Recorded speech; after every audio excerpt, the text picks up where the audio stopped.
And we're live. We are live. Muy bueno. Yeah. Intro Normally this list to time. YouTube. Yeah, we can't. I got to do a new one up. So Fucking wankers. hopefully they don't pull us down this time. You know what? I think that we're allowed to call them dumb. We're just not allowed to call them dumb while holding anything that resembles a firearm. Oh. Yeah. Not even a gel blaster. Oh, Yeah, no, not even a gel blaster. But I think deep down they know how stupid they are. They have to, right? I think there's a lot of apathy there too. On their part, or yeah, their part for sure. Yeah, they don't give a shit. It's just an algorithm, right? Yeah. I mean, we're talking about a company that basically created image recognition. So there probably wasn't even a human being involved until Sean emailed them. And even then it was a half-wit human being. So, what are you going to do? Well, and I'd like to give a former apology to Matt from the Everyday Marksman because it really threw off our me for sure. Yeah. It threw off our me? Threw off me first day with my new mouth. But but yeah, so and it definitely wasn't his fault. Turns out it's our intro because we got Curt and myself and a couple of other guys shooting guns. Yeah, so apparently that's not I hope I didn't overstep my bounds, but I took it upon myself to write a strongly worded letter to YouTube, and I actually got a reply. Did you really? I did. I got a reply. Oh.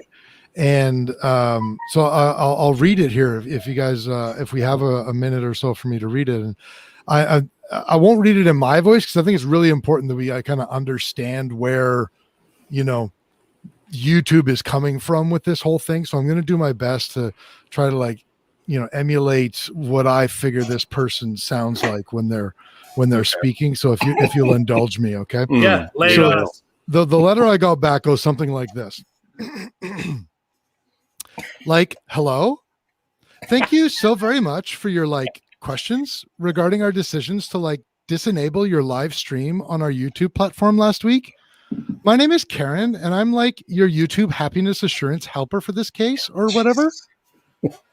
We received your rather blustery email and we have reported your violation to the verbal morality statute. Please stand by to receive your reprimand. We hope that you will now enhance your comms so that we can explain this totally unfortunate thing. We need you to know that we totally get your boggle regarding this decision, but you need to understand that things are really scary here in California right now. New ghost guns like the full Monty COVID-19 machine gun are blowing people up at a really alarming rate, and murder, death, kills are preventing everyone from having a joy day. Murder, death, kill. In the immortal words of our benevolent mayor of San Angeles, Dr. Raymond Cocteau, it's our moral responsibility to save you from yourself and stuff by force if necessary. Why, just last week, the terrorist Edgar Friendly and his band of ruthless thugs robbed a local Taco Bell with assault-style military-grade airsoft rifle launchers.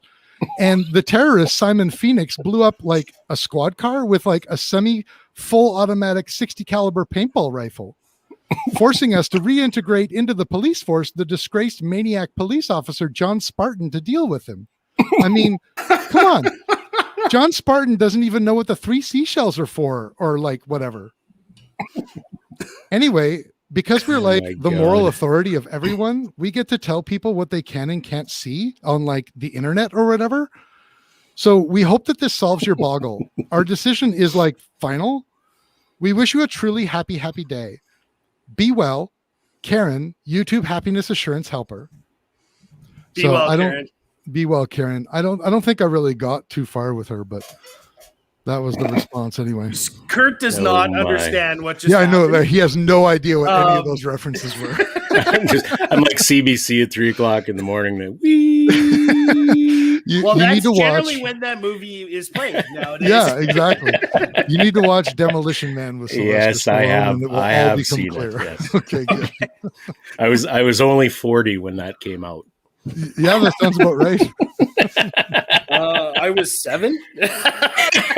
When did it come out? It was like 1993 or something, wasn't it? Yeah, kindergarten. I was in kindergarten. Anyway. Oh my Are you really that young? 32. Yokohama. Yeah, it was 1993. Like, here I talk. Sean was 40. I was only 13. There you go. Oh. Well, Gramps, why don't you give us the intro here? All right. Let me tune up the vocal cords here. Oh, my 60 years of smoking. Welcome to the First Focal Plane Podcast, episode 43, where Big Brother is always watching. You can suck at YouTube. Yep. Brought to you by EM Precision Rifles in Leduc, Alberta. As Canada's premier precision builder of lightweight hunting rifles, starter packages, and ELR rigs, EM Precision has the right stuff to get you into the field, onto the range, and into the winner's circle. Curtis Custom Actions have been named the official action in the 2021 Precision Rifle Series. Congrats to Chase and the crew at Curtis Custom. EM Precision Rifles is the sole exclusive distributor for Curtis Custom in Canada. There's a lot of kids there. If you are looking for any of their products, hit up Shane on Facebook, Instagram, and their website at emprifles.ca. You bet. Mm-hmm. You're going up there this weekend, right? Yes, sir. You bet. Jens and I are leaving the Saskatoon at 0500 stupid. Nice. trying to get there around noon. Got a lot of work to do in Steve's shop there. Yeah, there's a lot of brooms to be pushed and Yes, sir. You bet. chips to be disposed of and rifles to be barreled. That's right. Yeah. lube to be changed and Can I wash your car, Steve? take out the trash, master. Yeah. Wax on, wax off. That's right. Well, Well, he's not going to pay if all you're doing is waxing off. Well, this is true. or will he? Well, I'm just a willing grunt this weekend. That's right. And There you actually, there's an ELR practice session on Friday. So if we're on the ball enough and get a couple of rifles built, we might actually take them out to the range to Do some shoosting. shoost beyond a mile, maybe, Nice. hopefully, sort of. That'd be sweet. so basically, if all of the drudgery and work goes well, you might actually shoot a gun. May be rewarded with some fun. Yes. Yeah, there you go. Yes. And would that rhyme with 33? Are you shooting the 33XC? Yes. I was really interested to see I what you was were going trying to to come up figure with. out where I was going to go with. Hey. Smack snee? Yeah. Jens already has a bunch of, I think he said he got something like 90 or 95 rounds loaded up for testing while we're out there. And I don't know, I think it'll be a bit of a push to get both rifles built for Friday morning, but we're going to give it a shot anyway. I mean, what the hell? The old college try. Absolutely, yeah. Well, What's did a you know- 6-hour trip and another 12 hours worth of shop time? That's right. On You top sleep of when that. you're dead. Or That's if you don't want to sleep, you can get into the Precision Specialty Coffee game with Bolt You Action Coffee. certainly can. That was I'm going to smooth. need some Friday morning. Oh, just lob that boom out of the park. Anyway, Bolt Action Coffee, hand-loaded weekly to ensure quality of consistent flavor and freshness. Bolt Action Coffee is roasted and packaged Tuesdays and Wednesdays, then all orders are shipped on Thursdays. This process ensures supply order volumes match customer order volume and prevents aging on the shelf, specially brewed with the precision shooting community in mind. Have we figured out what Midnight Canoe Trip is yet? We I think it's one of those things that, like, if you know, you know. Yeah, Like you got to it's- be in the circle, and we're not in the circle. They just give us some money, I guess. Nobody may be in the circle. Maybe that's the big joke of the Maybe whole that's thing. it's just a giant inside joke. not Yeah. for lack of trying. We try and get it in the circle. It's like that sperm bumping up against the side of the egg, right? Yeah, Hey guys, let us in. we're here. We're here. Yes. Let's talk about sperm and coffee. Yes. You gotta watch the taste out with something. Anyway, next. Not with specialty coffee cupping scores of 85.5 or higher on the premium coffee roasting scale. And that's not even in the ad, boys. Suck it. I'm still reeling from what Curt said. I didn't even hear you. Kris heard sperm and went back to like 5 years ago with Uncle John and Uncle John. Sperm and coffee. I don't know. Sure, bring Uncle John into this. Why don't you? All right, let's reel this back in. Choose between Scopes Up, Overwatch Suppressed, and newly released Midnight Canoe Trip. They also have Yeti to-go mugs, regular mugs, stickers, flags, shirts, blah, blah, blah. Lots of stuff. Use code things and stuff. Use code first use code first focal plane at checkout for 10% off your order, because who wants to pay taxes nowadays? And find them on Facebook, Instagram, and their website, boltactioncoffee.com. You know, I'm going to make a meme of your face, and I'm going to Photoshop. You're my gird. Some braces in your mouth. You're my gird. It's the first podcast. That almost came out my nose. That was awesome. I think you got a little on the camera that time. Yeah. No, that's just my beard. That's well, hey, listen, our squad leader segment is brought to you by Call Sign 66. Call Sign 66 is a veterans-based organization founded to facilitate multi-generational passage of information, ballistic applications, R&D, and shooter development. The omnidirectional passage of information is key to the community's success and growth, as our organizational philosophy is such that we all have something to offer. Welcome to the Brotherhood. Just gives you chills, doesn't it? It does. So we got more of that if you want to get into it, or because you kind of plopped the. You did. The next. Yeah. Right I did. Yeah. Well, there's the wind spotting fundamental seminar this weekend. That's on. Yeah. This Saturday, April 17th, starting at 8 a.m. in Penticton. So that's 2 days to shoot with Call Sign 66 in an environment designed to comprehensively address the fundamentals of calling and wind and correcting for wind, along with working in a team and spotting swirl. So, you know, just for the record, I really thought when I was done there, I was like, I thought this segment used to be longer. And it's only just because I screwed the whole thing up. Anyway, there's a positional fundamentals seminar on Saturday, May 15th in Consort, Alberta.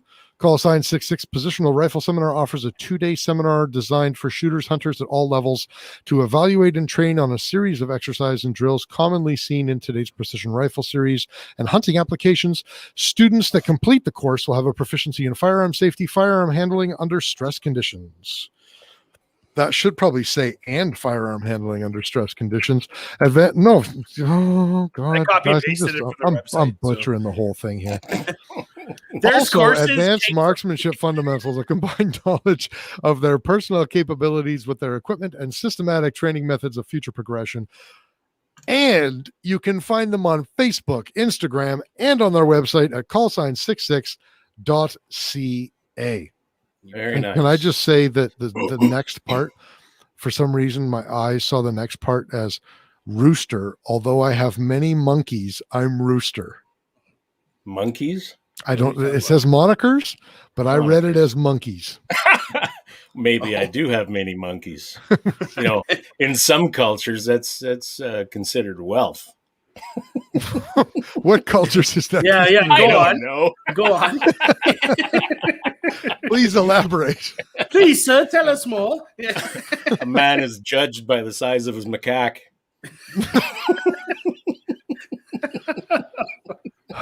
What? Oh, I know it works for the joke, but you literally just picked one of the smallest monkeys in the world. Oh, Jesus. You know, I should have been drinking for this. All right. Our new sponsor. Brand new. Roll out the drum roll. You betcha. Our Canadian content, more Canadian content. Yeah. Excuse me. Is brought to you by Odell Engineering. Whoa! Genius is behind the. How do you say that? Is that Canuck or do you guys say Canuck? Canuck? I always thought I heard guys saying Canuck. Is that something different? Yeah, but you also hear people arguing over carbine and carbine. No. Let's take I Uncle Curt to school here. So yes, there is Canuck, which is the line of shotguns. Oh, and then there's is Canics. You're right. But wait, there are Canuck pistols as well in 1911.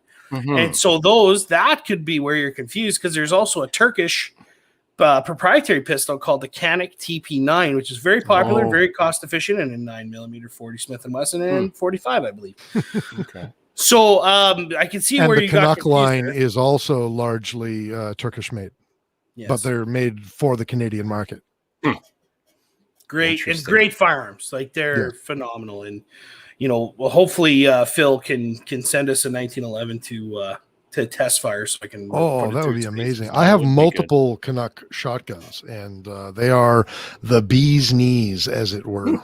That's right. Well, and Turkey's really coming on as a manufacturer, right? Like you got Daria, you got Hatsan, you got what other big ones? Isn't the Typhoon made there, or the F-12, or I think the Typhoon is made there. I don't know exactly who manufactures that, but there's also Hunt Group like that, and we're probably naming like I don't know, like 0.01% of who's actually out there. For Apparently sure, there are a lot of firearm manufacturers, like small operations in Turkey. Well, but there's been a long history of at least subcontracts going to Turkey for shotguns or shotgun parts, I think, hasn't it? Like I'm just that would be where they got the tooling from, right? Because especially the 870 pattern is very prominent there, right? Right. So, it does seem like shotguns are really their bread and butter. I'm just thinking back to our podcast with Phil that he was saying about the long history of manufacturing, and now I think they've come up with their own brands for the most part now, right?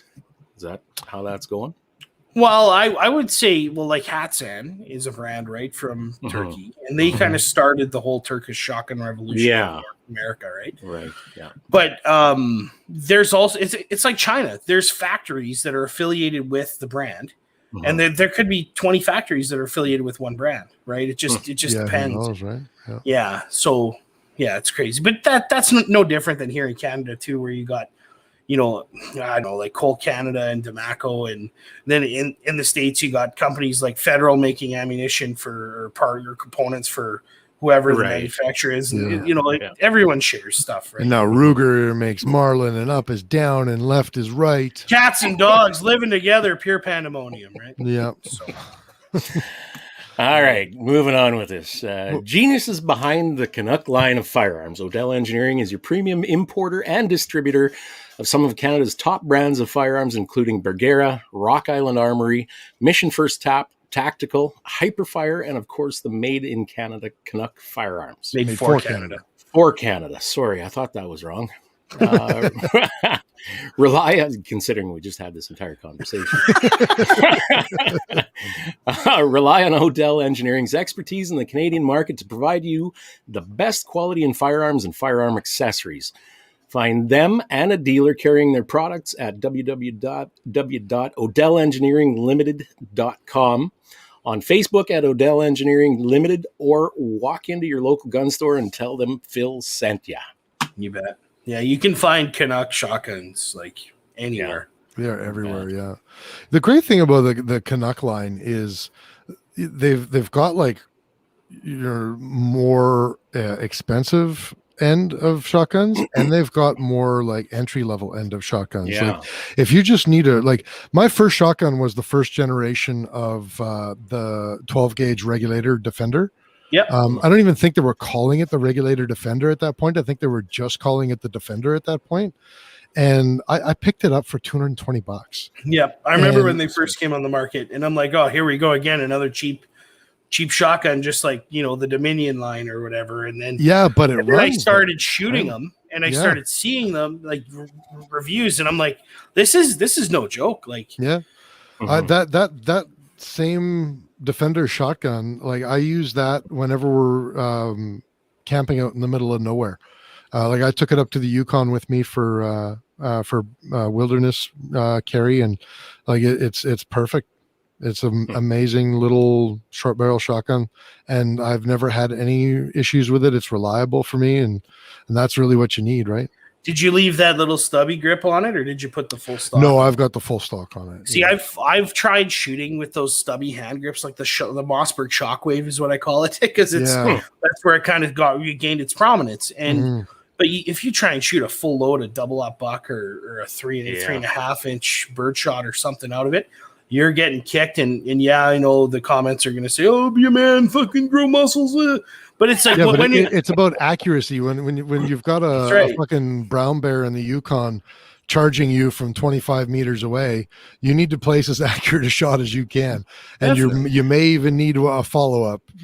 So for me, it might I not left even it on be there. A brown bear. It could be a coyote, or it could be a anything. fucking whatever. Like you never know. It could be a crazy ex-wife. Not that I'm. And joking. YouTube I'm takes joking. us down. Yeah, I'm really trying right now, but no, I left the full stock on it just because with like all of the other rifle, shotgun, whatever practice that I've always done, it just feels it's very easy for me just to up and shoulder it and have everything like sight alignment and everything proper for me. So it's funny. After I decided to leave the stock on mine, I saw Ian from Forgotten Weapons do his test. I think it was on the InRange channel, but they did a home defense test with a shotgun with a bird's head or with the stock, and they actually found that I think they were shooting at like 7 meters or something like that, and they found that they were even more accurate and faster with the full stock than they were with the pistol grip. And that's exactly what I find too. It's just so much more intuitive and easier. Even though the overall rifle is longer. Yeah. Like keep it simple and train like you train, like, and you could always like I attest the same approach to red dots on pistols. Cause when you first get a red dot on a pistol and you put that gun up to your natural shooting stance and you're getting that sight picture, you're off. Like, there's an extra half an inch or an inch of adjustment there that you got to find that dot.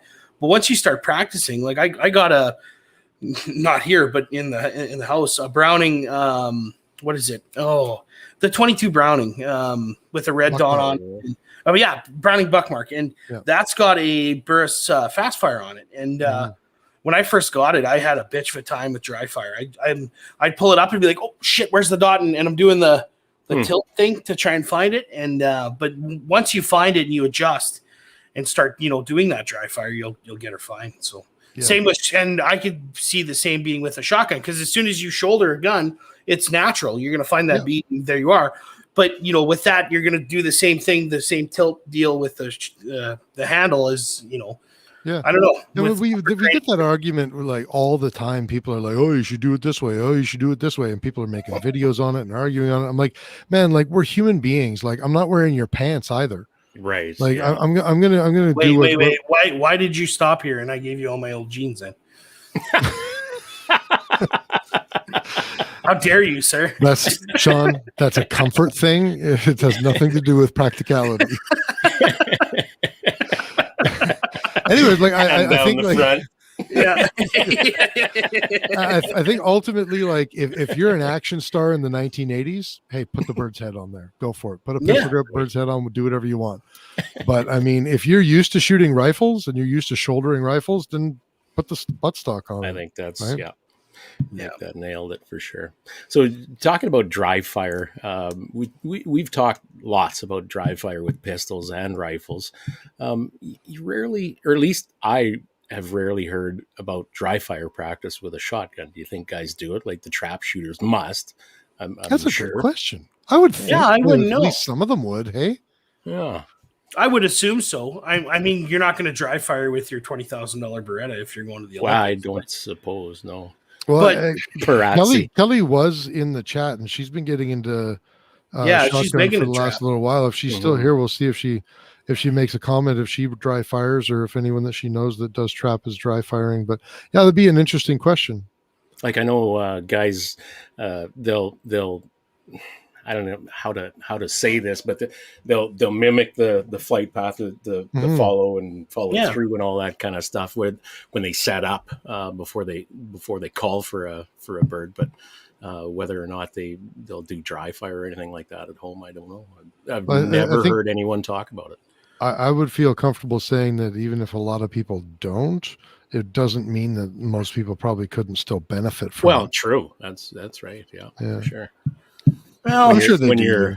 When you're setting up for camping and when you're packing up all your gear before you go the night before, you dry firing with that short barreled shotgun for bear defense. Before I took it out camping the first time when it was new, I actually did a lot of remedials and dry fire with it.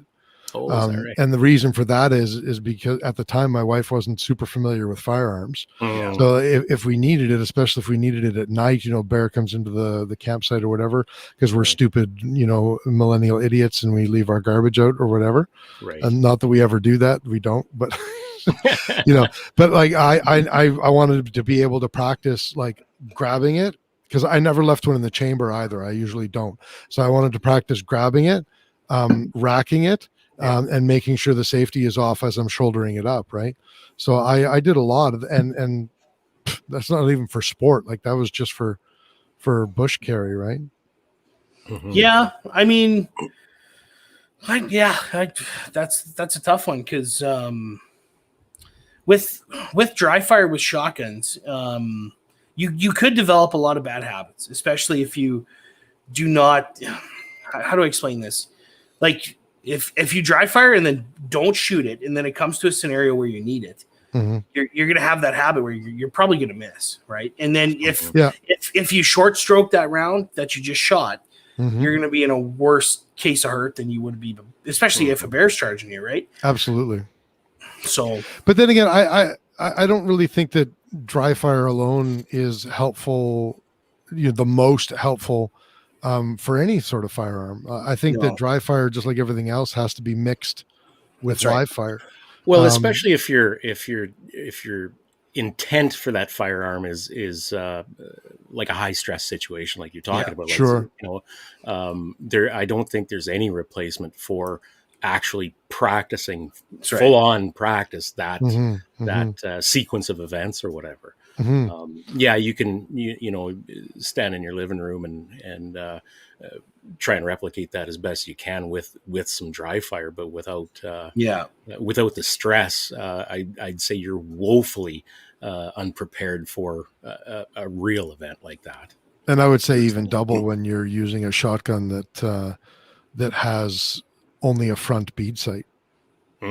Like you have to know whether you're picking. So you practice your alignment and your trigger pull and all of that sort of stuff. But if you're not firing it live, you could be shooting 6 inches high for all you know. Yeah, you just don't know, right? You have to develop a sense for where your accuracy is with that, especially when you're dealing with something like just a front bead sight, right?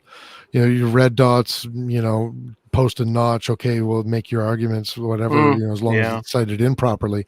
Right. But, especially with shotguns, that's different because you're lining up a front bead, generally in the middle of a dovetail, right? So you mentioned taking a shotgun at the Yukon, and you threw in brown bears at the same time. What I mean, I wouldn't have any damn faith in a shotgun at all against a brown bear.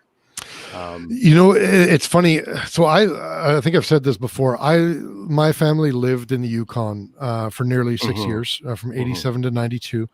And we used to camp all the time. Now, my father's passed away. So this doesn't, I don't have to worry about him getting in trouble. He carried a 44 Magnum, an 8 3/8 inch barrel 44 Magnum every time we used to camp.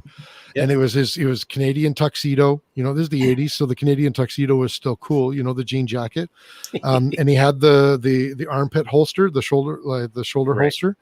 And I don't remember us ever camping without him having that.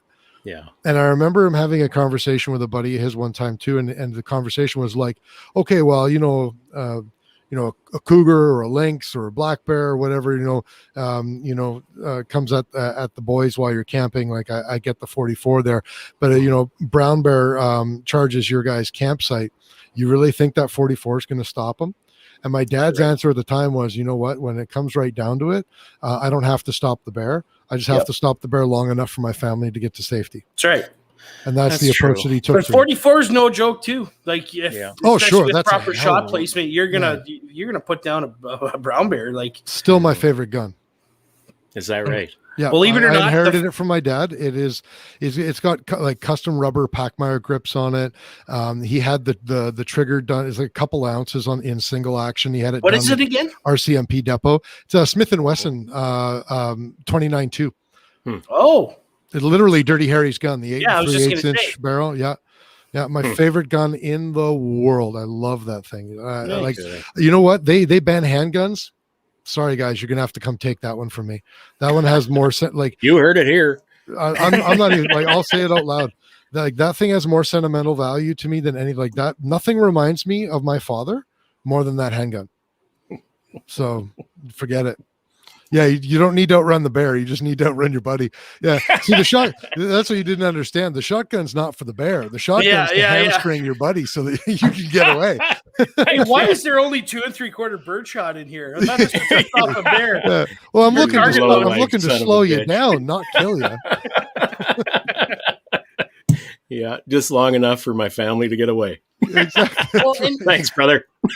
Backing up to the 44 mag, I like the Ruger Super Red Hawk in 44 Magnum, Ruger Super Red Hawk Alaskan in 454 Casull is supposed to be the go-to for wildlife defense as a guide sidearm, right? Oh yeah.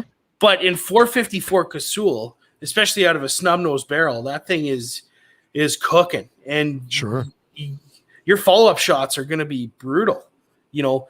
I mean, if you get the first one on there, you're probably going to stop a brown bear with the 454 Casull. But I would think so. With a 44 mag, though, I'm pressing that trigger until it goes click. Like absolutely, yeah. Like, and you got 6 rounds. That's right. That's right.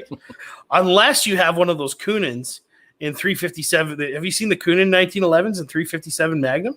No, I haven't. Oh my God! Oh, but a 1911 pattern in 357. That sounds pretty interesting. Wow. Yeah, you can get them in Canada. I'm not sure where now, but I remember when they first came out, and I was like, "That is badass." How many rounds does that hold?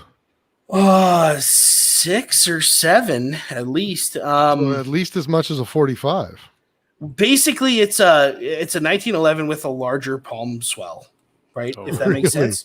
Yeah, it's crazy, and I can't remember what exact calibers they came in, but the main one was 357. Yeah, I'm looking at pictures of it here. That looks well. I mean, it looks like a 1911, right? Well, it is in all intents and purposes. It's a 1911, just scaled up to 357 Magnum, and I don't know. I thought that would be the kick-ass go-to way to go. Like, here it is here, and you can tell that there's a little more beef right on the palm swell, like from the back grip to the front. That would be money in the bank. I don't know. It's just. Especially with the same manual arms. But. That's your Wyoming open carry right there. If I was in Wyoming and I'm open carrying, it definitely wouldn't be a Kunin 357. It would be a Winchester 94 in 30-30 or something like that. But that's you're in Wyoming. Come on. But you gotta have something on your hip. You know, for when your spurs are clinking and your cowboy hat is down. Yeah, that's where Colt Single Action Army comes into play. Well, you're not wrong there. Did you guys ever watch the show Longmire? Dude, does a bear shit woods? I know, right? So he obviously carried a 45 and a Winchester model 94 and 30-30. In 30-30, you're right. Yeah, so you're not wrong about that. But do you remember? I forget the characters' names now. It's RoboCop. The guy who played RoboCop, the original RoboCop. He's the sheriff who had retired that basically taught Longmire, and then they have this weird relationship, and Sean is totally frozen right now. But he's like perpetually putting out a cigarette. A weird one. Anyway, he carried, didn't he carry a single action army in that movie? In that TV show, sorry? No, I believe it was a 1911. No, not Longmire. I'm talking about the guy who played RoboCop, whatever his name was. The guy who the retired sheriff. Oh yes, the retired sheriff carried a single action army. I can't remember what configuration, but yes, he did. Yeah. Yeah, that's right. And you're right. Like, so that's cool, right? But you can't carry a single action army on your hip. You got to carry it on your leg. I know we say it's on your hip, but it's on your damn leg. Drop leg. Yep. Exactly. Fun fact: did you know General George S. Patton carried 2 Colt single action armies with pearl grips and nickel plating on his? He had 2 of them. Do they still exist? I had read. I'm sure. I'm sure. Yeah, because I would do that. He was also a master fencer, and he designed a sword that is world renowned as the best design of a sword in world history. Funny, I never heard that. Really? Yeah. And Doug's got it. It's Peter Weller. Peter Weller is the actor. That's the guy who played RoboCop and the guy that I was talking about along there. Yeah. Well, hey, we have, this is the longest intro ever. We should probably no. But we should probably. Hey, so who are you guys? Yeah, exactly. We should probably let everybody know that if you guys have questions or if you want to talk about anything specific, throw it in the chat. Let us know, and we'll come up with what we come up with. And if you say something that we don't like, we'll just fucking ignore you. And if you say something that we do like, well, we'll start talking about it. Apparently Kelly's not here anymore, so she can't answer any shotgun questions. Yeah, she must have been. Speaking of, Kelly and the crew at Slamfire Radio, this Friday, I believe, are celebrating their 400th episode. So is it this Friday? I thought it was a couple more episodes yet. No, they just had 399 last week. Did they really? Mm-hmm. We may or may not have recorded a happy 400th for them. Yeah. I'm not sure Curt did. Did he? No, I did. Yeah. No, I sent one too. We'll see if they use it. So, yeah, sure. Shout out to those guys. 400 episodes. That's you're right. Yeah. Big. Yeah. Last episode was $3.99. Hey. Yep. So 2 days, man. Yep. 2 days to their that. Honestly, like, good for them. Like, that's a big milestone for especially a Canadian podcast, right? Or any podcast, let alone a Canadian one. But let's say they do one every week, right? So that's 400 episodes, 52 weeks in a year. They've been on the air for nearly 7 3/4 years. And before that, they were known as Canadian Reload Radio. And they had a few years of that too. And that's when I started listening to them, was CRR days. So yeah. I didn't start listening until after. I think I came into Slamfire Radio sometime around episode 2 something. Okay. Yeah. No, I've been putting up with Trevor Furlot's voice in my head for at least a decade, at least. I really liked listening to Trevor until I guess it was 3 years ago now, when they did the Drumheller podcaster charity shoot. Yeah. So the Maple Seed the day before that, of course, he didn't bring a rifle, but he's going to shoot a Maple Seed. So, Adriel Michaud loaned him something, but it was like a bolt action. It might have been like his infamous Norenko bolt action. I can't even remember, but it was this bolt action. And of course, Trevor was very graciously accepting this loaned rifle from Adriel. And if I say that sarcastically, he was bitching and complaining about it incessantly. So before they even started, I was like, I go, Trevor, do you want a semi-automatic? And he goes, well, yeah. And I was like, okay, well, like, it's not much. It's basically stock. It's just got a Fab Defense stock on it. Other than that, it's stock, but I've got a 1022 if you want to use it. Well, yeah. So this is like a late 70s model 1022. Everything is factory. Trigger, barrel, like, it doesn't even have it's got a dovetail on the top of the receiver. Like, that's it. Okay. With a Weaver rail and a Bushnell Trophy, like $150 3-9 scope on it. Perfect. Yeah. And I was having a real problem with my wrists at the time. I got screwed wrists from martial arts. So I had put a Fab Defense stock on it because it had a pistol grip. Yeah, it was definitely a martial arts. Martial arts. Anyway, so it really wasn't much to write home about, but I gave it to him. Fucking guy shoots a 238 with it, which is like well above average at a Maple Seed. and then the next week on Slamfire goes on air, bitches and complains about my rifle. Of course. I was like, Trevor, what the hell? Yeah. Did you score a 238 or did you not score it? But you know what? I have never seen him in person since then. But I guarantee if I ever say that to him, his answer will be, "Well, I could have scored a 242." Anyway. Well, if I like Trevor. I like Trevor's attitude a lot. I'm a big. I'm a little bit of a Trevor fan. He might change his tune when you're all of your 6'5" frame is looking over his head, and he's. I don't think he's he would looking care. up at you. Just something tells me I don't think he would care. And yes, Doug Rodenbush was there. Doug scored Maple Seed that weekend too. Yeah. Harry, we got a question. Friend of the show, Dan Crossland. Have you ever heard there is a talk in Parliament that if someone wants to keep a certain black rifle property, they would be required to have an electronic security system which would alert the RCMP?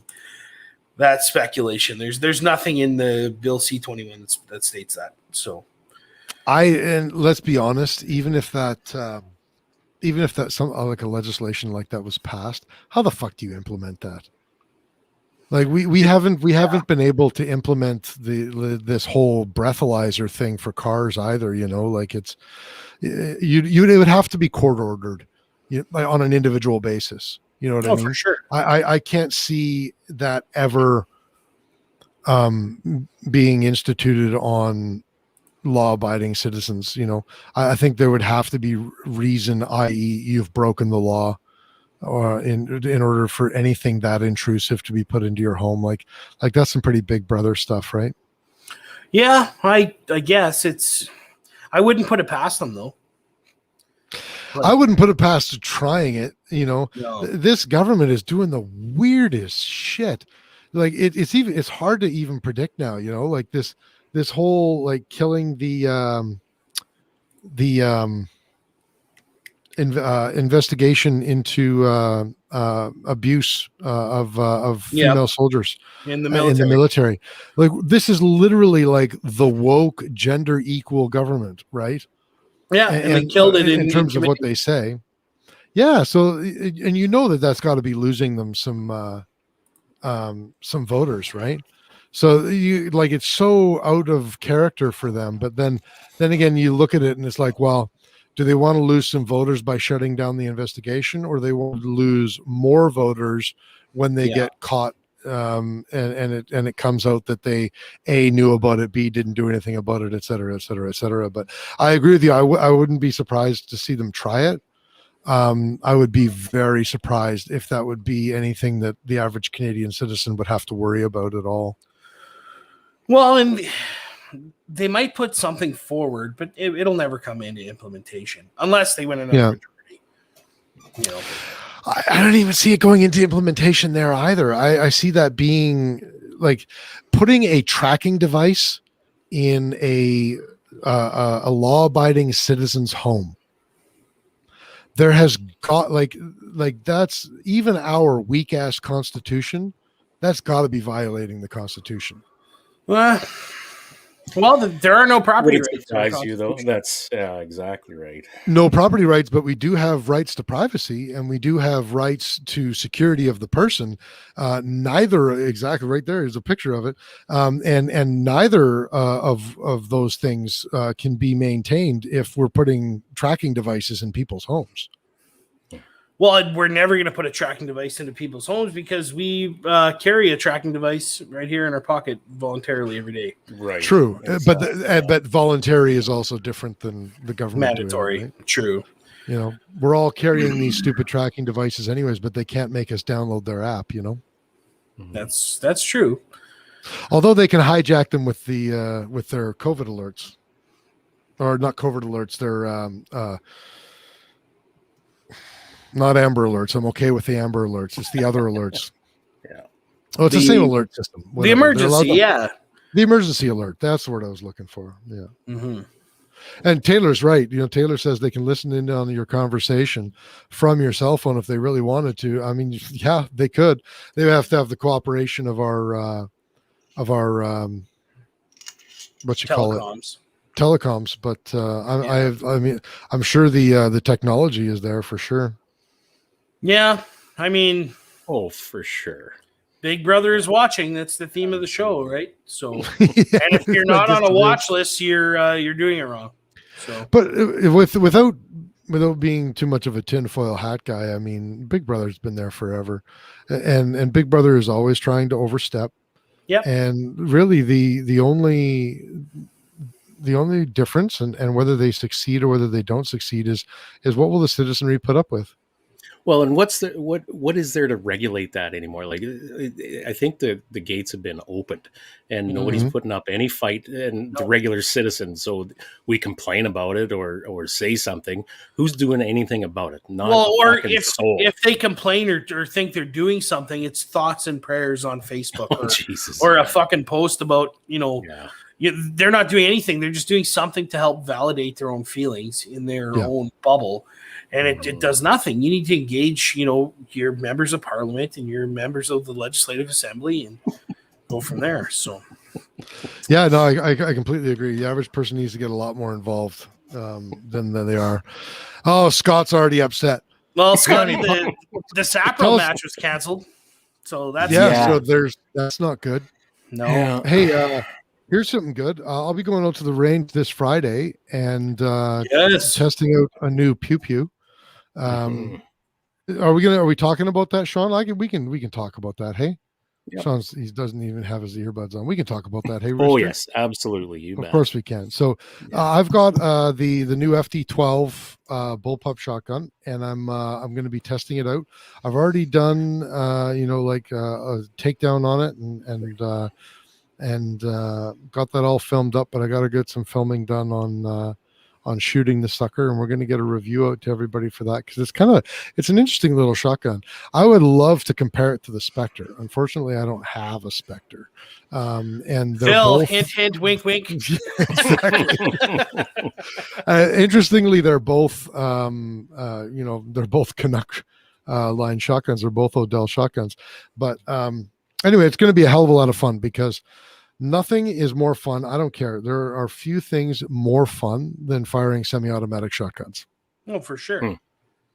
Because you can do birdshot, you can do buckshot, you can do slugs, you can load it with broken glass and dreams. You can do whatever you want with a shotgun. Just whatever you can think of, you can shoot it out of a shotgun. Dry fire for bears. Dry fire for bears. I mean, that trigger's okay. Hey, Chris? That, you know what, bad. dude, for a bullpup, it is an amazingly good trigger. There's like zero creep. It's heavy. It but is. And that's fine. It's heavy and very soft, crisp, if that makes sense. I didn't find it very soft. I found it very crisp on the break. Well, I found the reset is quite clunky. But clunky in a like tactile way, like you can feel the reset. Yes, you are always clunky when we try to reset you in a tactile way, right? In a tactile way. But no, honestly, for a bullpup trigger, I'll tell you this: it beats the piss out of the T97's trigger. Put it that way. You're not setting the bar too high there, Chris. No, I'm really not. But let's be honest. Actually, it does remind me of a Tavor 21 trigger, the stock trigger. It really does. Now that I have not shot a Tavor 21, so I can't comment on that. But yeah, it does. I thought it was nice. Honestly, I think that in a lot of rifles, I think we get too caught up with this whole for sure beautiful light trigger thing. Crisp tactile reset, feel the fucking click. Oh yeah. I love Garantham videos when he does that. Did you see his one? Speaking of nerd shit, did you see the one about the Halo one with when they did the Halo assault rifle? I'm like, my God, he just talked about he's it actually like doing it. Halo world, yeah. Like, oh God. Anyway, check him out, Grantham on YouTube. I don't play Halo, so most of it went way over my head. I'm good for him for doing that. But anyway, like in Rooster's world, at the extreme long range world, okay, like super light, great, fantastic trigger. That all makes sense to me. So light that if you rack the bolt too hard, you're dropping the sear. Yeah, exactly. Yeah. It does it all for you. That's right. That's the way to do it. Next to no sear engagement is good. Yeah, that's right. Holding on Scott by says the RDB is really nice as far as bullpups go too. I would love to confirm that for you, Scott. Here we go again. I have one. I have the money. It's sitting in my sock drawer, motherfuckers. Bring one into the goddamn country and I'll buy one and then I'll let you know how it is. If you're listening, we're waiting patiently. Yeah, come on, Ken. Get Speaking on those of, guys at Caltech. That boy is phenomenal. He hooked me up a kegger of H4350 unobtainium, right? Yeah. At this point in time. You got lucky there, boy. A tripod, Mhm. a BOG Death Grip carbon fiber tripod with mount on it, clamp mount. That's going to be phenomenal. And then Johnny and Jens got a Charlie Tarek. Right, yeah. Mhm. That's for you, Curt, I think. No, that's for Jens. That's for Jens. Okay. The March that I'm going to be using. But you won't need it. Yeah. This is all great. It's all fine. It's all fantastic. But he can't find an RDB. Can he? RDB. No. But he can find Armageddon Gear Game Changers. Look at this. There you go. That's a nice pair of nuts. It is. Wow. It is awesome. It is. Oh, it's phenomenal. I just need to get out to the range and practice with it because throw this bitch on it. Does that have the really light fill in it, or is it heavy? Oh, she's pretty beefy. It's okay. Can I admit something that I shouldn't admit on air? My rear bag right now is filled with lima and black beans. Just don't let it get wet. It's a survival rear bag. That's right. Just in case you get storm stayed at the range. You I'm have to cook up beans. Fucking cheap. Oh, yeah, holy cow, that's never happened before.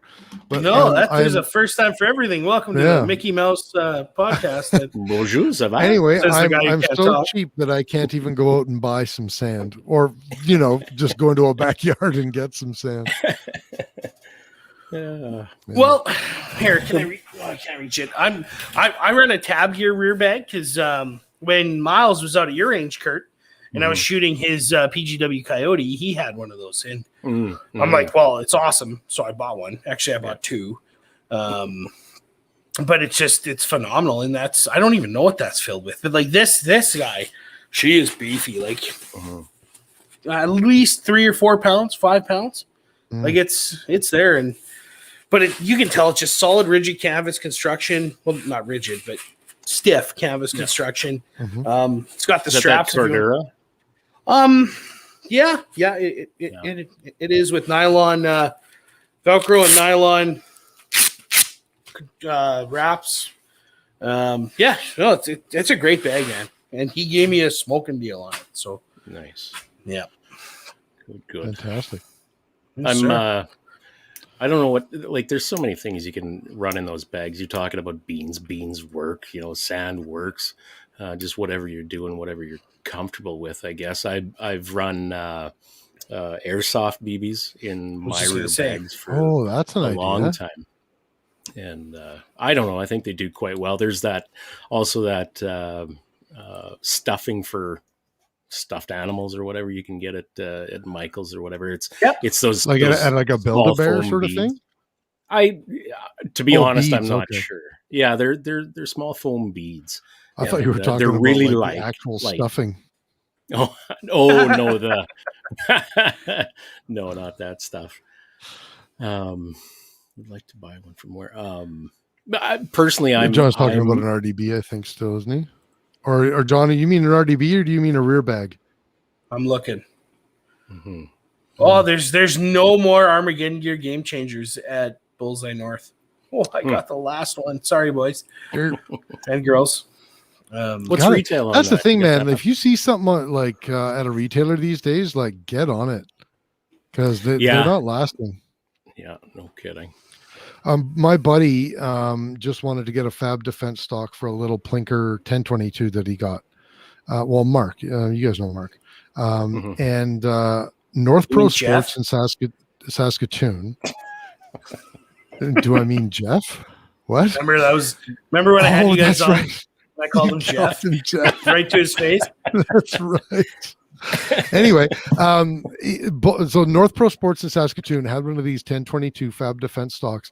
They've had it for like 2 years at this point, and it was just sitting there.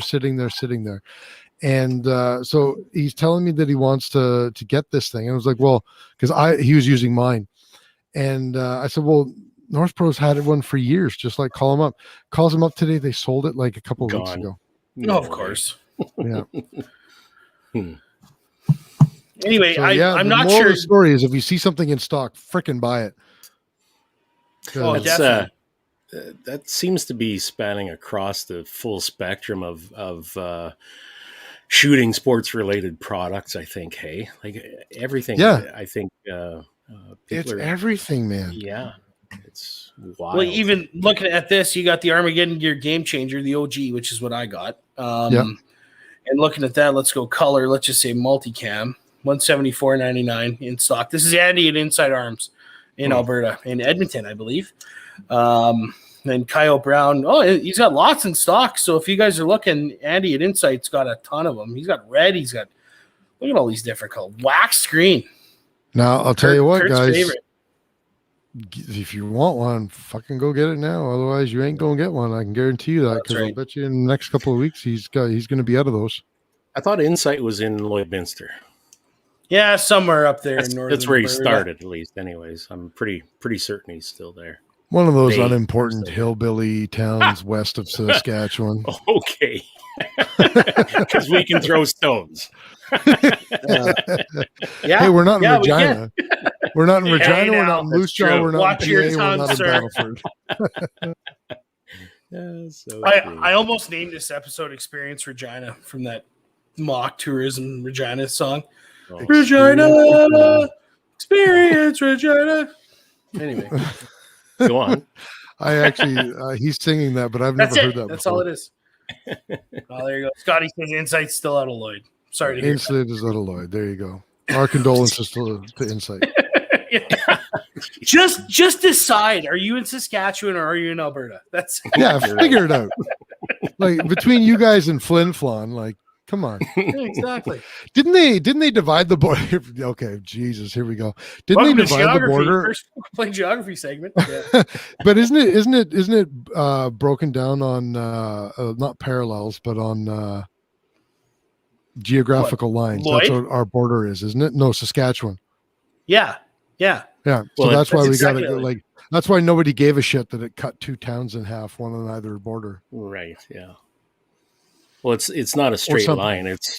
It does this. You know. Not on our side, not on Saskatchewan's side. Oh yeah. Yeah, it does. Yeah, it does. It's not Yeah. any There's no such significant thing as amount. straight lines. Well, okay, sure, yeah, all right. Well, then what's Lloyd's problem then? I don't know. Well, they can't make up their mind. They're in between the jogs. They're like, they want the best of both worlds. but Lloyd, Hey. Lloyd's got some heavy hitters for gun stores. Like they got Profit River, they got Inside Arms. Who else do they have? Like There's those Magnum Sports. They're not quite as well known as the other two you mentioned, but still, like Profit River does just as much import business as Iron Guns does. Believe it or not. Well, If not that's- more. Is it really? yeah, they started out doing that, and I think they started out with stocks, like specialty stocks and wood blanks and that. Geez, I can't remember the name of the guy that owns it now, but he saw a market. I thought it was for shotguns initially, like the trap guys that like their fancy wood, stuff from Africa, things like that. He started importing that because there was a gap in the market there, and I think that's how he started his import business or the import part of his business, I guess. And he just branched out from there, and he does a lot of importing stuff. At one time too, I think he was one of the biggest burger dealers in Canada. Really? Oh, Yeah, I think so. Burger Bullets. Yeah. who would you I know. say is the biggest now, Kurt? Oh boy, Granted, near Landier Co-op. Yeah, you know what? That guy does a hell of a lot of business too, and He does. He manages to get a lot of stuff that a lot of people don't seem to be able to. Now maybe I'm missing some things with other vendors. I don't know, but he seems to do well. And with this shortage that's going on, he's reportedly, this is what I've been told, that he's kind of regulating things, to try and help everybody rather than just make the sale to the hoarders and all that kind of stuff. Yeah. So Really? yeah, Good for him. yeah. Well, and he's a shooter. He is. He's very, very much into F class and does very well in F class. And so he's aware of the problems that we have right now with supply. So he's trying to help keep everybody in shooting rather than the select few that can afford to buy a whole shitload of stuff at one time. Isn't that interesting? Hey? Mm-hmm. I thought Good so too. Yeah, absolutely. You bet. Yeah. I don't begrudge anyone really of buying a whole lot of stuff when we see a shortage. Because especially because of how bulk pricing works. Right. In the firearms industry, especially. Mm-hmm. Right? Mm-hmm. But it's at the same rate. I mean, if you want to take F class, if you want to go and shoot with a bunch of other guys, well, those bunch of other guys need some components too. Otherwise, you're going to be out there alone. That's right.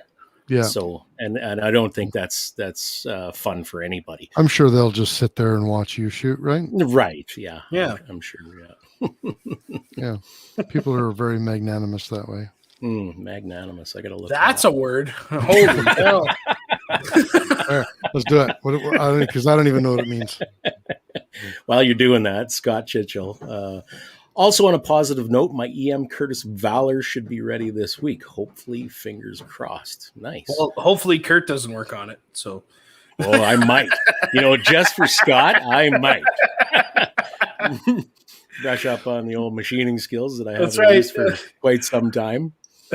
I'm gonna walk into Steve's shop and tell him, you know what, Steve, you just do my barreled action. Give me Scotty's. Yeah, finish my barreled action. Take the day off. Have a smoke and a beer. That's right. I'll do everything else. Yeah. Oh shit. Oh, nice. Well, okay, here we go. This is Learning Corner. Magnanimous is the virtue of being great of mind and heart. It encompasses usually a refusal to be petty. Well, it's no wonder I don't know the meaning of it.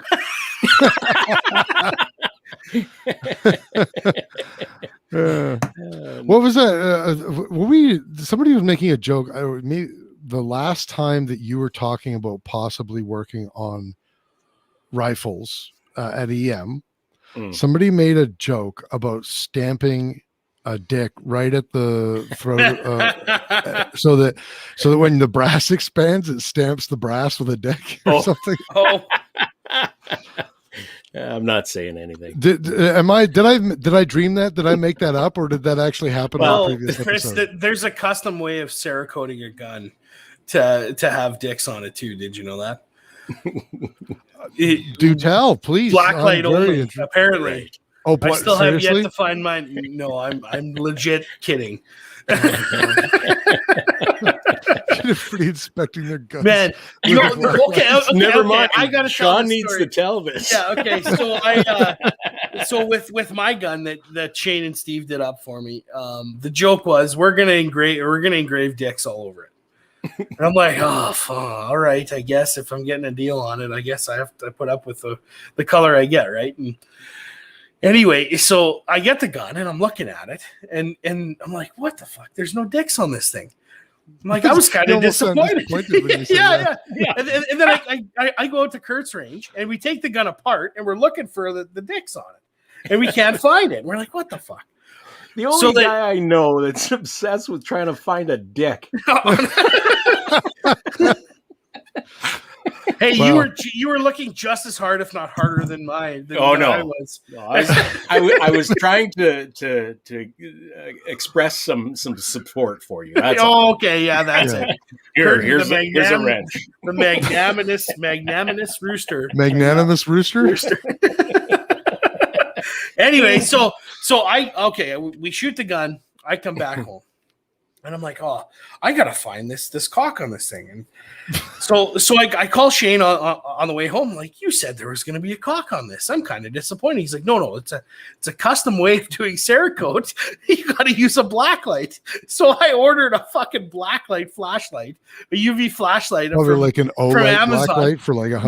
No, it was just a fucking $5 one, right? All right. So I take the gun apart and I'm shining this thing up and down. I'm like, and I'm filming myself. I'm like, hey guys, this is Sean from the First Focal Plane podcast. I'm looking for the dick on this thing. And I'm looking and I can't find it. I send it to these guys, to Shane, Steve, and Curt and Buddy John. And Shane just is dying. I could just see Shane just losing his shit, dying, laughing. And should have filmed the experience. I've still got it on my phone. Before we take this too much further, Todd Wilson is saying, now that we're talking peckers, it's time to poop smoke. And my question is, smoke once. What the fuck is a poop smoke?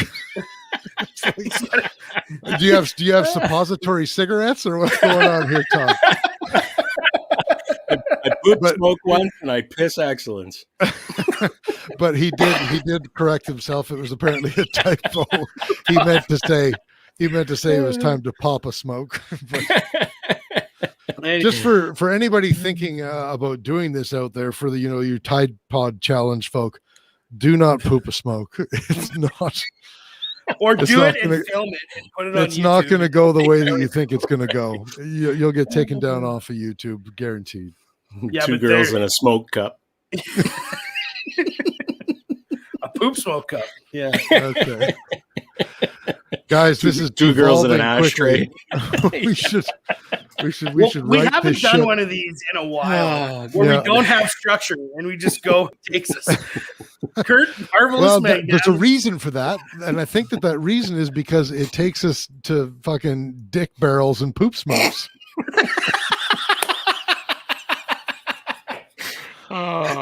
And magnanimity. Dick barrels and poop smokes. That's what I'm renaming this episode. Every single person watching this live right now is going to log off, and it's going to be like the alcoholic that says they never are going to drink again. But they'll be right back with us next fucking week. Oh, shit. That was a good laugh. I needed that shit. Now, what's really unfortunate is I think that Todd has probably been smoking outside this entire time, and he completely missed us making fun of him poop smoking. What else is going on with guns, guys? Well, here's the thing. You know how a couple of weeks ago I was bitching about how like I've never been waiting for so many firearm things in my life. So literally all at once. Okay. FD12 comes, the foundation chassis from Grey Birch Solutions is released. So I've got that in the mail that I'm just waiting on Canada Post, Canada Post. Yeah. And then, then the Maverick is released. So that sucker's in the mail. It's somewhere between here and Mississauga at the moment. And what else have I been waiting on? Oh, well, I'm still waiting on the RDB, but I already bitched about that. But 3 out of the 4 things that I've been waiting for are now in, 2 of the 4 are in Canada Post hands. 1 is in my hands, and the other one is in the Keltec factory, hopefully. So, things are looking up. I'm going to be putting together a Maverick. As soon as that gets into my hands, we'll take a look at it and see how that sucker is. And I'll tell you this, so for that build, originally that was going to be a Stag 10 build. Okay. And the barrel that I got for it was an 18.5-inch Faxon barrel. Are you guys familiar with the Faxon barrels? Yep. So like they're known for, like, their whole shtick is that they make light, thinner barrels. You can't really call them this one a pencil barrel. It's more like a government, I suppose. But their whole shtick is that they can make thinner barrels that maintain their accuracy with heat because of what is it? It's not balancing. What the hell's the treatment? The heat treating. What's it called? True. No, doesn't matter. The way they make the fucking barrels. Nitrate. No, not. But it's about the the treating process, so that stress relieving or stress trial? relieving. There you go. Okay. Stress relieving. Their stress relieving is the process is supposed to be so phenomenal that they can make thinner barrels, and even as they're heating up, that you don't have to worry about them losing accuracy or becoming inconsistent. So it's supposed to be a good barrel, is what I'm trying to say. So that bish has to at least be, really viable out to 600 for me to be happy with it. And I think that what we need to do when it's all together, Rooster, is bring it out to your range, right, and just see how it can go, and maybe even Kris, compare it. Yeah, I'm gonna show you something here. Can you see my screen? BNIB unfired Keltec RDB 223 ended up with a Tavor, so this is surplus. Need to my needs now will come with what was in the factory box.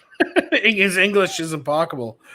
So this is on Gun Nuts, CanadianGunNuts.com on the Equipment Exchange, and would look at partial trade on a Canuck operator, which we could probably swindle, or possibly a partial on an SU-16 original folding stock. But look at this.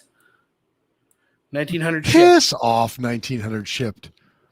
You say it's unfired. Prove Supply and demand. Yeah, well, you know what? At this point, I think Listen, I'll just wait. If you really wanted an RDB, retail, I was just gonna say, if you really wanted an RDB, here you go, bud. Yeah, I do really want one, but I'm not willing to bend over a barrel for one. That's for sure. 1900, give me a break, man. Man, SKSs are going for like $800 on they Gun Post are right not. That is the dumbest ass ever. We do it to ourselves. Mosins are going for $499. Get bent. Yeah. You know what? That's unreal. A couple of years ago, I was like, when I'm done getting I have phases of guns that I want. When I'm done with phase one, I think phase two might be an army surplus phase, and I was going to get, everything. I already had the Enfields, like who doesn't? But I was going to do the Mosins, the SKS, I was going to do everything, right? And then when it came time for me to start looking at that, everybody just got stupid with these things.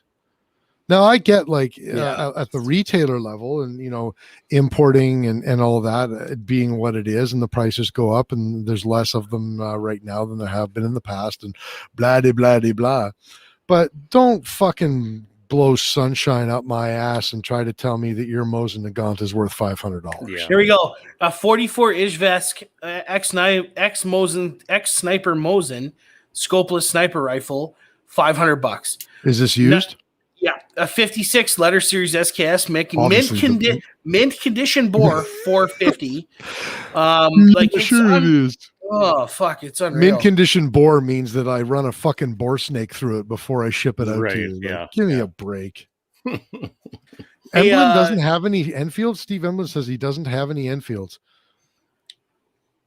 Are you even Canadian? But so what's this? Soon is all they will tell us. So Curt is one of the principals at Red Deer Shooting Center, and I just asked him, when is the RDB coming in? Because he's the guy who graciously hooked us up with the MRA. What's the other MRA? Not the Maverick, the 223 version, 5.56. It's not the Maverick. The straight pull. Kris, what's Renegade? The Renegade. There you go. Sorry, I was answering Steve in the. He gave us a smoking deal on that, and we built it. Put a video up on our website and YouTube. First Focal Point or ffpp.ca. It's phenomenal. So Red Deer Shooting Center is great, state of the art facility. Yeah. Great, but he says soon. You gotta love that answer though. Like obviously, you can only give the answer that they're giving, but it's like soon. Yeah. Soon, my pasty friend. Well, from what I hear, Keltec is notorious for that. You'll place an order for 20 rifles and you'll get them in a year, maybe. Well, I don't think it's just Keltec. I mean, You know what? I think that the firearms industry is like the gaming industry. I don't know how many gamers are on here, but like the way that software people make games nowadays, like they announce it like when they're in like the outline stage of like that. Nobody's even written a single line of code yet, and they've got a trailer out for their game, you know, and then 5 years later, you know, the game is released in alpha and you're paying for alpha testing, you know, and that sort of thing. And it's just like delay. And I think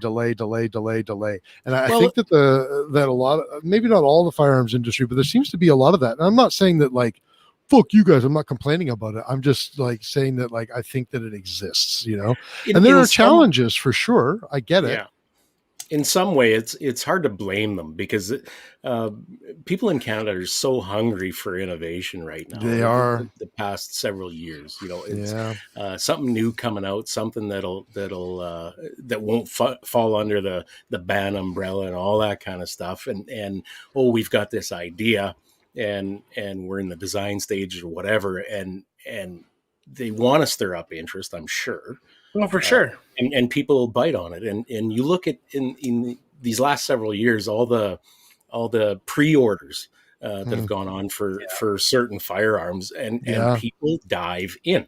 So knowing that from a marketing perspective, how can you not?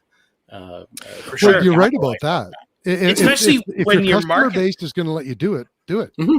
Yeah. Exactly. And when your market size is 100th of what it is in another country, you need to do everything you can to scramble and get those dollars, right? So you can produce things like Wyatt from Maccabee Defense is a prime example. His entire business, when the SLR got banned, shut down, like completely, 100%. And now he's just in production now of his straight pull. It's called the non-restricted rifle. And he's taking pre-orders for it, $979, and it gets you made in Alberta straight pull, and like phenomenal dude. Like Wyatt's like the nicest, you know, guy going. And if you can support him, you know, support everybody. Like here it is here. Same receiver set, AR-15 manual of arms, AR-15 mag straight pull. I mean, it's still a straight pull. It doesn't get me hard, but it's all we got, right? So I don't know. And you know, it's interesting you're saying that there's such an appetite for innovation, which there is. And I think a lot of Canadian manufacturers are being quite manufacturers and distributors. They're not all manufacturing their own stuff, but I think that they are trying to be innovative, and they are being very innovative. I think a big part of the problem is that their innovation by necessity is focused so heavily on just trying to get around the absolute nonsense of our legislation and regulations. But that's a for lack of a better way to put it, a forced steer.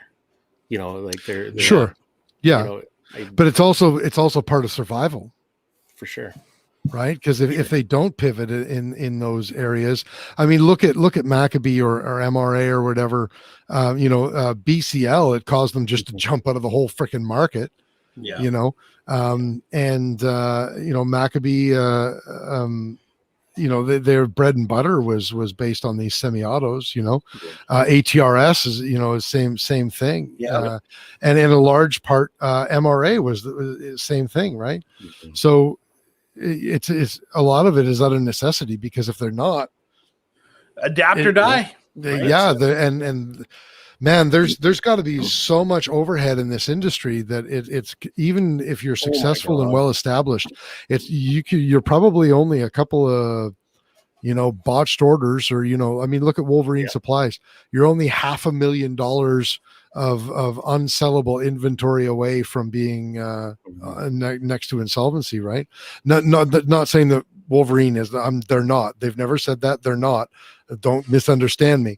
But I'm using them as an example because in the lawsuit we know that they're sitting on $500,000 worth of inventory right now, and most businesses that would cripple. Absolutely. Well, can you imagine the fine operating line that some of these companies are working with, and like especially the startups, the small guys, the innovators. Maccabee Defense. Like, look at them. Absolutely. Can He you has a imagine bunch the of hosses cojones? sitting there doing nothing for months. Mhm. That's supposed to be Imagine making the you money balls per you hour. have to start something in this environment right now, and yet guys are still doing it. Yep. And Yeah. I think we're going to see a decrease here now, but Yeah. they're still trying. And man, you got to give credit where it's due for that. They're trying to keep the firearms life alive in Canada. Yeah. I don't know how many people really appreciate that. Let's be And honest, without being these in the guys- firearms industry is an activist activity as much as it is distributor, retailer, manufacturer activity. I would have to agree for sure. And again, it's just, you have no choice. It's either that or die. Mhm. And even then though, like, I think it's maybe a little bit unfortunate that it seems to be a relatively small, the industry is small as a whole. Like I don't want to maybe put a percentage or a number on it, but some retailers, distributors, manufacturers seem to be carrying a lot more of the burden of that activism than others. Yeah. You know what I mean? That's going to go with any industry as well. Right? Absolutely. It's the 80-20 rule, right? You know, 20% of any population is going to do 80% of the work. Yep. exactly. No question. Absolutely. But support those that support us. That's all I can say. Yeah, and quite honestly, you know, I'm not going to name names because I'm not that guy. I'm not going to leave you a negative Google review or Facebook review either. But there are retailers in this country that I won't work with. Yep. That I have worked with, and they've jerked me around, and they lost my business. And they're some of them are not like there's a lot. There's like 2, but I mean they're Canadian, and there's Canadian small business, which is especially close to my heart because I'm a Canadian small business owner. But I mean, man, Canadian or not, local or not, small business or not, you need to take care of your people. Yep. And if you don't, they're going to go somewhere else. Well, you know what? Canadian small business is so fragile in the first place for so many of them. A lot of them can't afford to. Yeah. And I don't understand the attitudes of some of them. You know, the customer is always right to a point. You got to manage your customers as well as their anything else. But unless your name's John from Marstar. Well, which props to them. As soon as they made the ownership change, their customer service has gone through the roof. Like, is that right? Then they redid their website. Like, I bought a bunch of Noriko MP22 mags off of them, which are modified SIG 226 mags last year, I believe, and it was phenomenal. Like, you know, their website used to be janky, and well, Curt, you know, you go to Equipment Exchange or the Marstar forum and ask John any question. He used to just try and light you up, and now that he's out of the picture, it's good to see a company like that do better, in my opinion. So, well, you know, it need them all. That's right. It exists in any small business or any business, period. Like, a lot of people get into business not because they want to deal with the public. You know what I mean?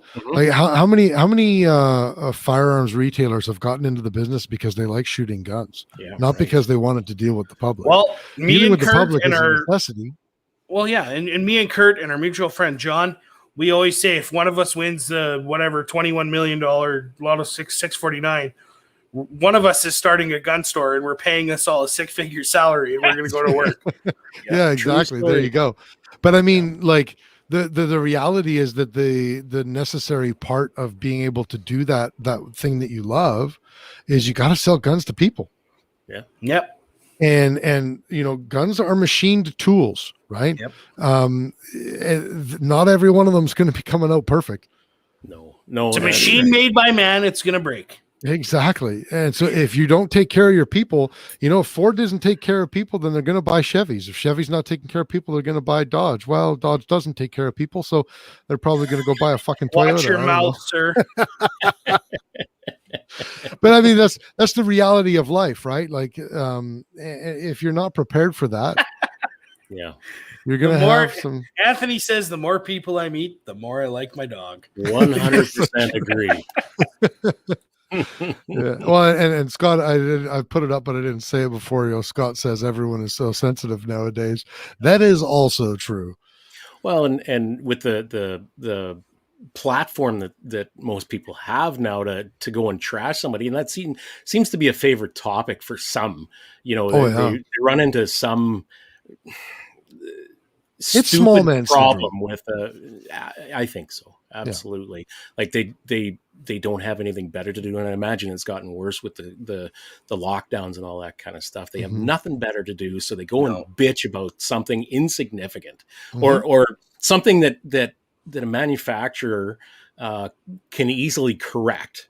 But don't give them a chance. Or not just that. Let's take down the Sir John A. Macdonald statue in Victoria Park. Oh fuck! Now we're pivoting. Yeah, exactly. I'll tell you this though. To this day, I have a negative Facebook review on my business's Facebook page from a guy who has never been into my gym, never stepped foot into my gym. Wow.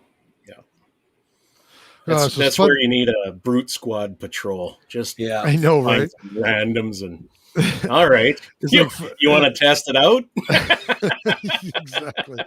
But honestly, like a lot of times, like you just let it go. Let the Facebook review be there, because honestly, the people that you want as clients are going to read that review, and they're going to read your reasoned response to that review, and they're going to be like, yeah, I think I'll go try that place out. Yeah. If you rant and rave like a lunatic and call and like, if I'm like, listen, motherfucker, you've never even been in my gym. And if you ever did step foot in my gym with your pussy ass, I'd choke you out. Well, who like, I'm just shooting myself in the foot, right? Like it's to some people. Yeah. Other people might look at that and be like, fuck, I want to go train at that guy's gym. But probably not the majority. No. Right. True. But if you're level-headed, application. Send your application to footmeass@gmail.com.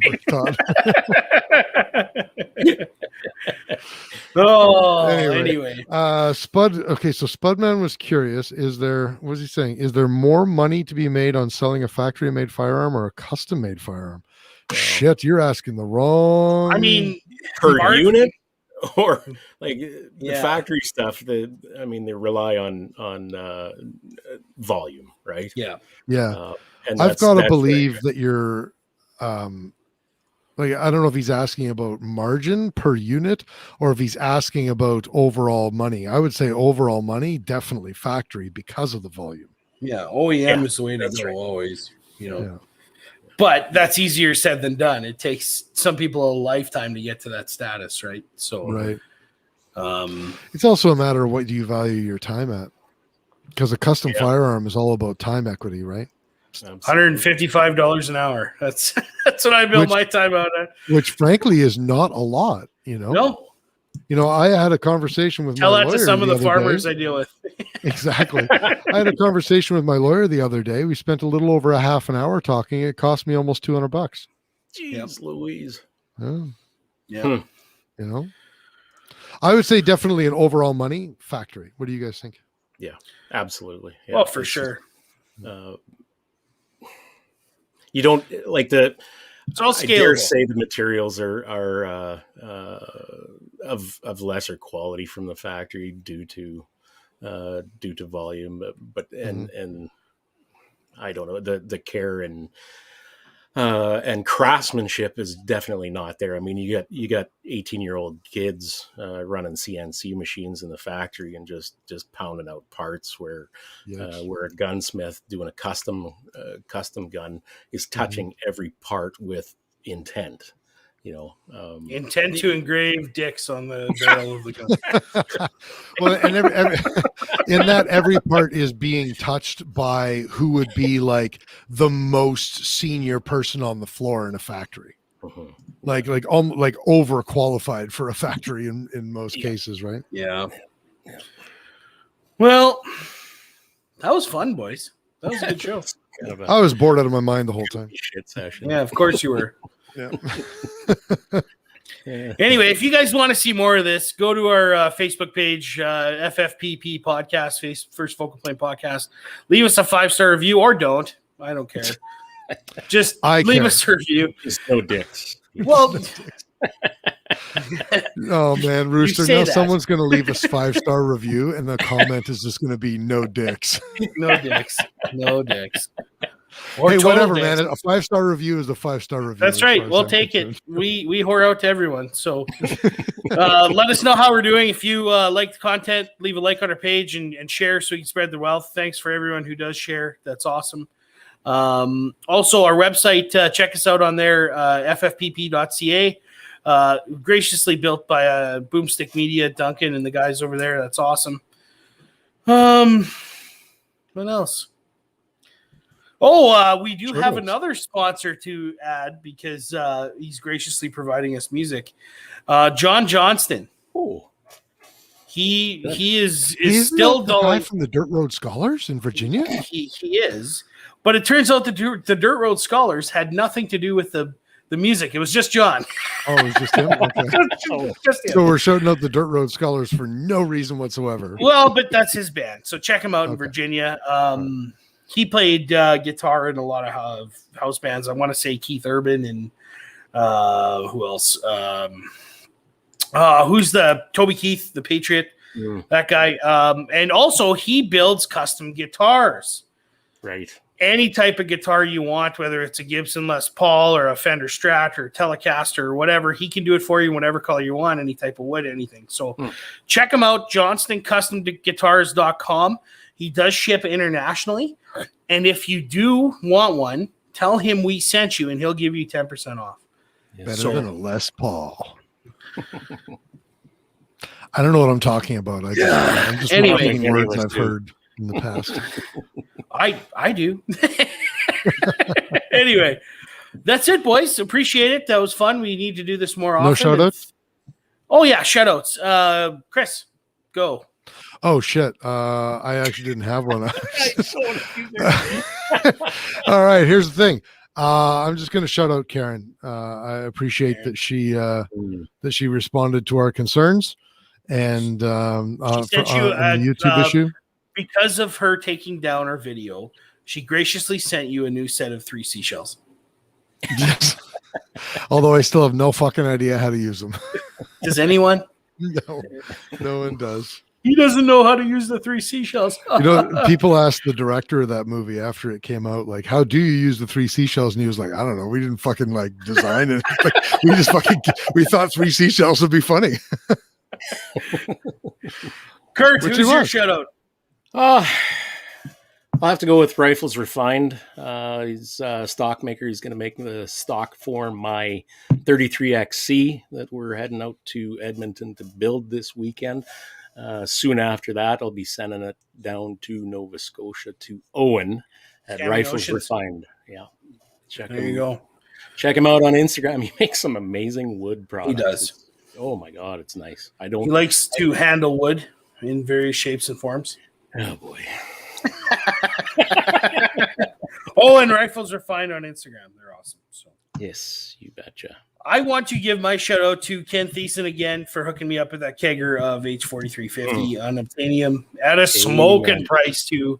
Like, that's how smoking it really is. So thanks, buddy. Appreciate it. Yeah. And stay tuned next week. I'm just going to give you a quick teaser. We have a stock manufacturer coming on next week. Mm-hmm. Great stocks on the budget end. So stay tuned for the announcement or the schedule of the show. I'm probably going to do that tonight. We'll see how ambitious I get. So yeah, that's it. Thanks, fellas. Thanks, guys. Awesome. Hey, we made it, YouTube. We made it. We made the whole episode. Should I play the outro as a nobody's handling anything? You totally should play the outro. Okay, I'm queuing it. Later. Bye. Okay.